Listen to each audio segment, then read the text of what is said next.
Everybody, welcome to our pop-up concert and storytelling experience with Betty, May Fikes, Mama Betty. We are so thankful to have Brother Hines participate in this and who introduced us to the Sister Fikes. We hope that the West Coast is being kind to you, and we hope that you don't miss too much from the South, but we are excited to hear from you tonight. So I'm going to turn over the screen and let you sing us into a tizzy. May God bless you and thank you for the pop-up concert. Well, thank you. And I'm glad I'm not in Selma today because there are no lights. The power's all down after the storm. So I am going to start with the freedom songs this afternoon. All in silence, bound in jail, had no money for to go their bail. So keep your eyes on the prize and hold on, hold on, hold on, hold on. Keep your eyes on the prize. Hold on, hold on. The only thing that a man can stand is the chain of a hand in hand. So keep your eyes on the prize and hold on, hold on. Hold on, hold on, keep your eyes on the prize and hold on, and hold on.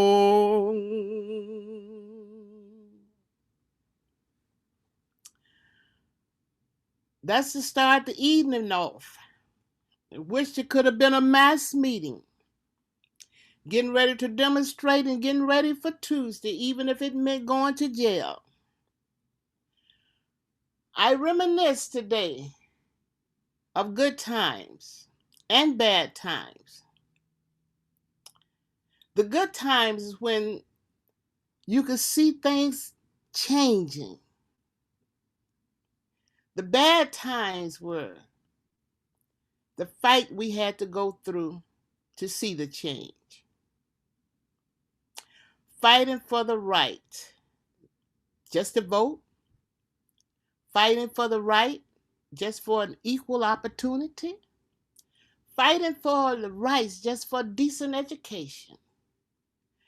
And I don't think there are a lot of men and women today that understand that it took blood, sweat, and tears and death for us to be here this afternoon to talk about equal rights, to talk about where we come from, but most of all, to talk about where do we go from here. I am glad to have been invited to this Zoom and conference because there's so much to be said and so little time to say it. We have leaders that's dying and leaving us every day. We had another freedom soldier just left Thursday night. That's why I opened up with Keep Your Eyes on the Prize, because that was the last story that we had together. We got to hold on. The battle has been fought, but the victory haven't been completely won.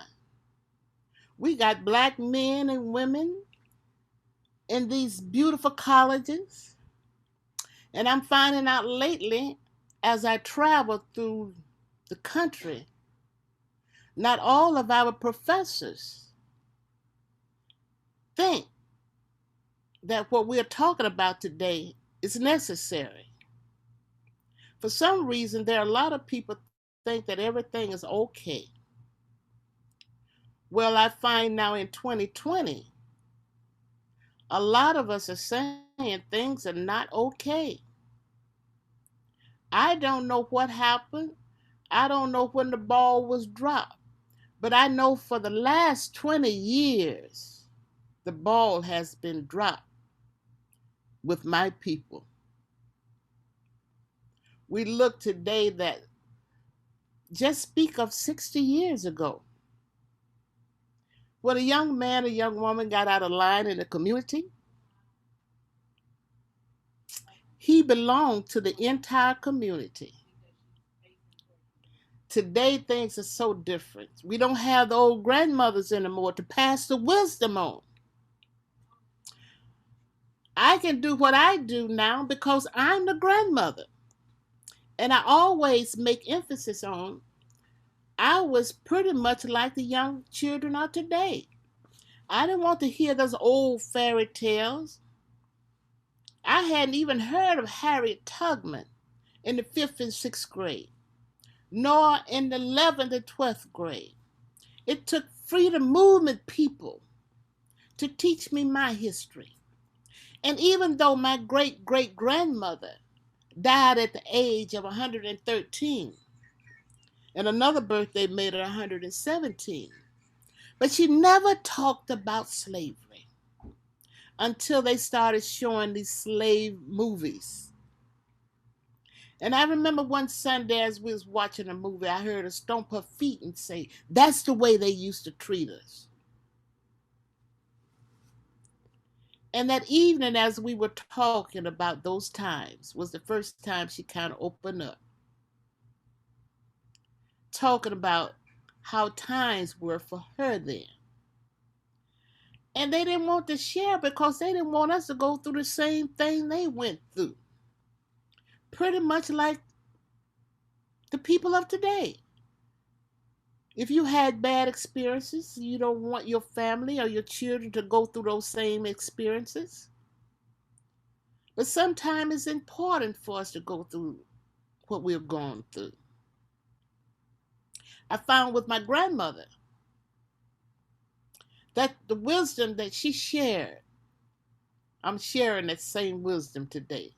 The most important thing that I missed of her was the herbs. She would go to the rural area where we used to call the country to pick herbs. I didn't want to go because that was so embarrassing. I thought they were just weeds. So I missed the most important things of our healing today. And I share this with the younger generation because the younger generation today was pretty much like I was. Most of our younger generation don't even know where they come from, so they have no clue of where they're going. Most of our younger generation don't know anything about a movement because they haven't sat down for months and months and planned and strategized on how to prepare for a movement. When I look around today and see all the looting, and that's the first thing that the white man said about us. Look at them. Look how they destroy their own community. And then I have to look, even though we're fighting racism, but when will we learn that we cannot fight racism? Because racism is in the heart of man. That hate is in a man's heart, a woman's heart. And the only person that can change that is that man or woman and their belief in a higher power. And that's the biggest lack that we have today, is that belief in the higher power. We have no spirituality. No one talks about, I've been in a storm too long, and to know what the meaning of that is. Most of our younger generation don't even want to hear the old songs. I didn't either. And I'm very surprised today of me singing all the old songs because I used to compare them to slavery time. Not only slavery time, oh, but I would tell my grandmother, here y'all go with these funeral songs again. Didn't know the meaning, but now I know. And I spread the gospel of wherever I go. That if you have no spirituality, I don't care how much education you have, it's not going to last. And you're not going to be a happy person. This world is just, oh, surrounded by unhappiness, misery, homelessness. We got so many things to fight against and so many things to fight for. Sometimes I feel so alone because I know don't nobody want to hear I've been in the storm. I know don't nobody want to hear the down hard blues because they don't understand that. And most of the black people today don't even want to hear blues. Oh, I don't want to hear those sad songs. But those sad songs brought you to where you are today because there were meanings of those songs. And when I'm doing conference and panel discussions today, I always ask the younger generation, you still living off our music. 20 years from today, what will your music be? You will be the grown adult then, 20 and 30 years from today. But what will your music be? What will you pass on to the next generation? What can you say? And then when I look at how we are killing each other as black men and black women, here we got to fight the white man on one side, and we got to fight our brothers and sisters on the other side. So where did we go wrong? Did we go wrong? Was the ball dropped 60 years ago? After King's death? After Malcolm X? I call myself a privileged child. I've got everything in my life but big money. But when I tell people about that, I said, but my father is rich. He has cows on 1,000 hills. So I don't have to want for anything. But now when I look at Selma, Alabama, the highest crime state in the country today, and nobody really talks about that. So that makes me feel wounded. Jimmy Lee Jackson was killed in Marion just for a mass meeting all about voting rights. And it was a night mass meeting. This, I don't think he was even a deputy of a sheriff or a sheriff. But to make a long story short, this man, this particular night, chose to disrespect Jimmy's mother. And out of that disrespect, when he seen this white man pushing his grandmother and his mother, he jumped in. He lost his life that night. He did not die that night. After he was shot, he was carried to a hospital in Marion. They wouldn't see him because he was black. So they brought him to Good Samaritan in Selma. They have quite a few conflicting stories. Some people say that he was healing and doing well. But a particular night when the doctors had gone home and gone to bed, They got a phone call to come back.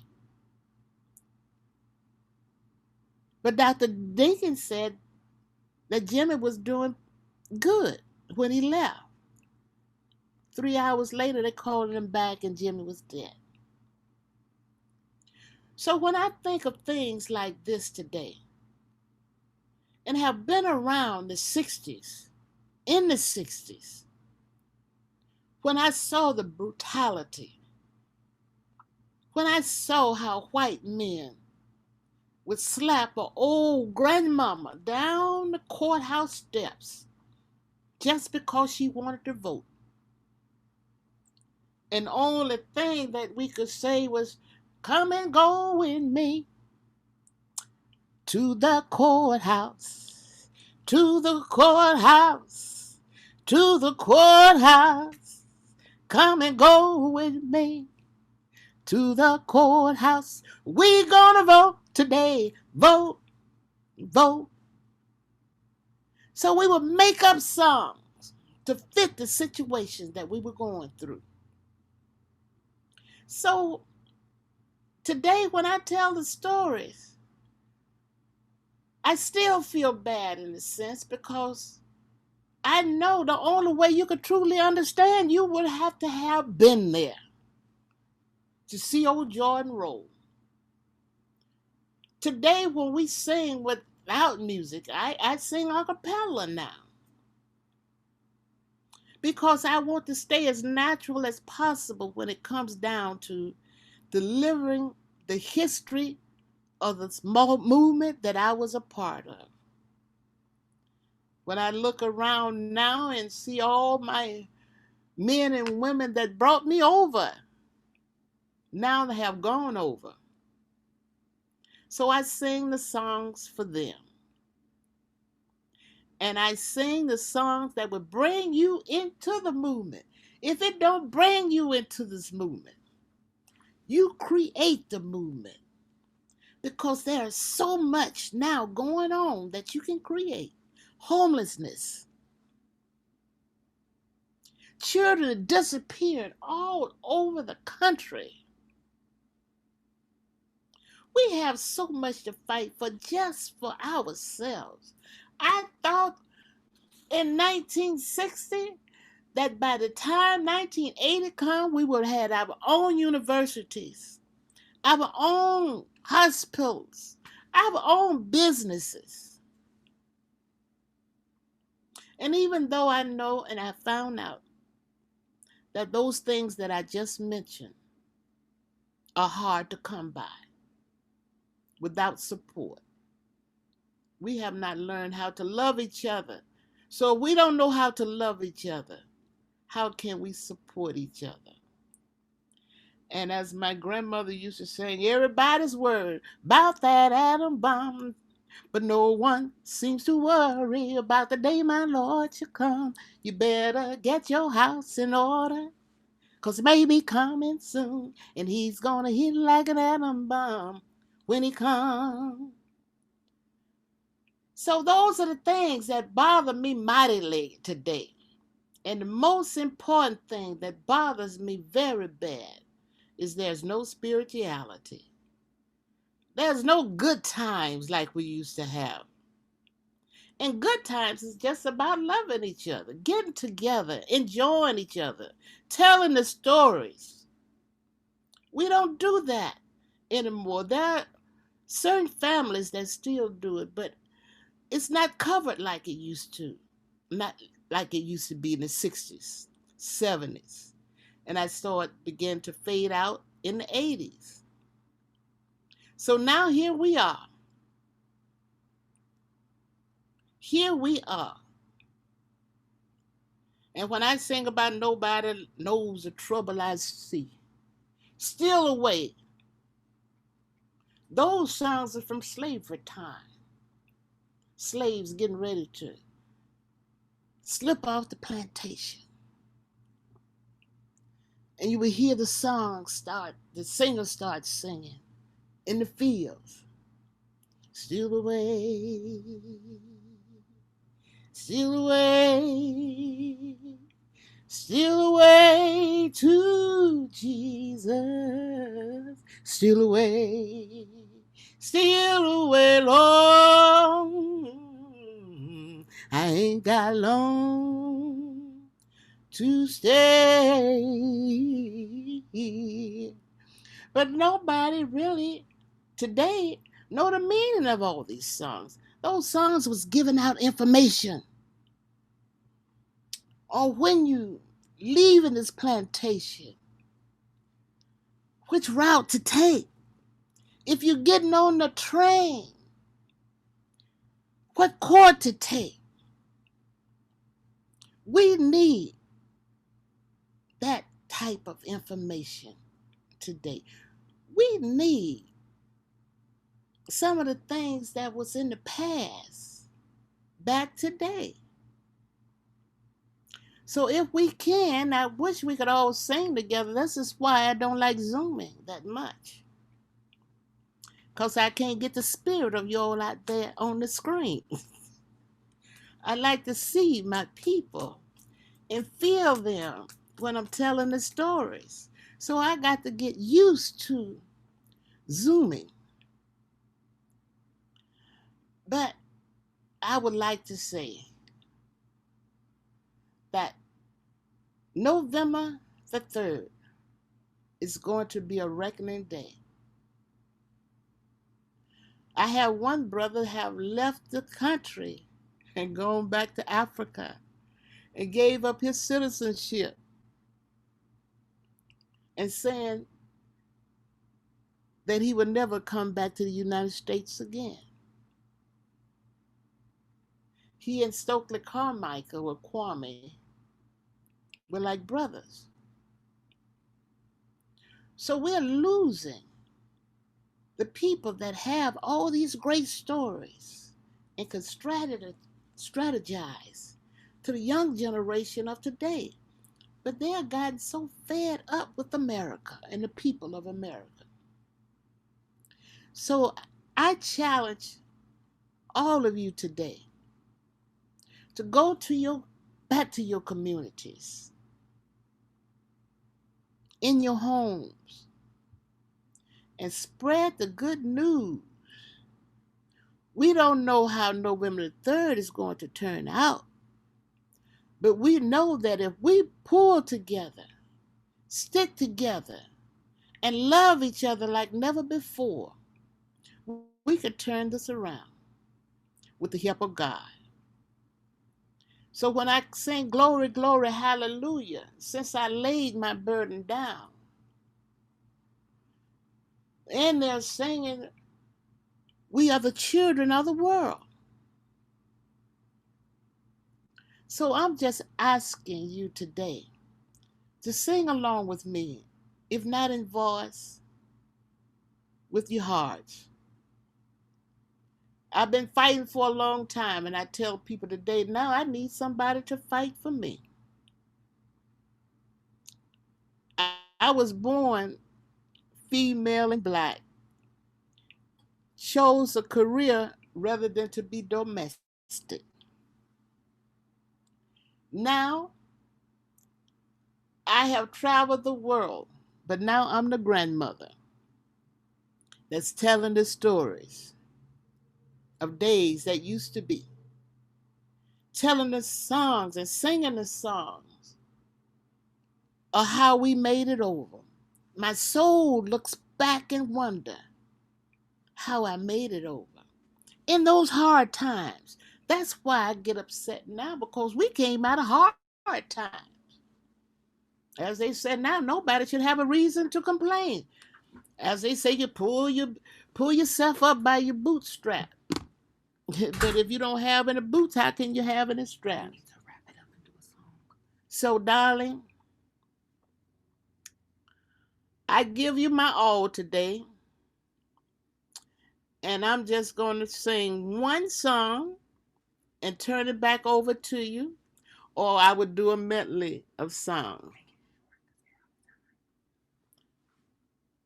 I've been in the storm so long.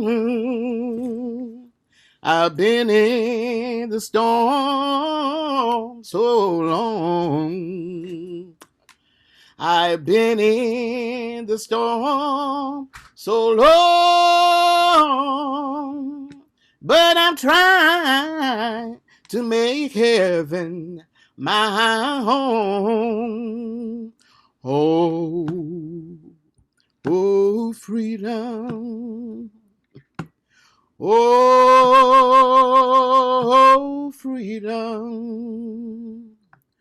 Oh, freedom over me, over me. And before I be a slave, I'll be buried in my grave and go home to my Lord and be free. And to the younger generation, don't you let nobody turn you around, turn you around, turn you around. Don't you let nobody turn you around. You got to keep on a walking, keep on a talking, marching up to freedom land. Thank you. Didn't mean to talk too long, but November 3rd is very important to me this year. Thank you.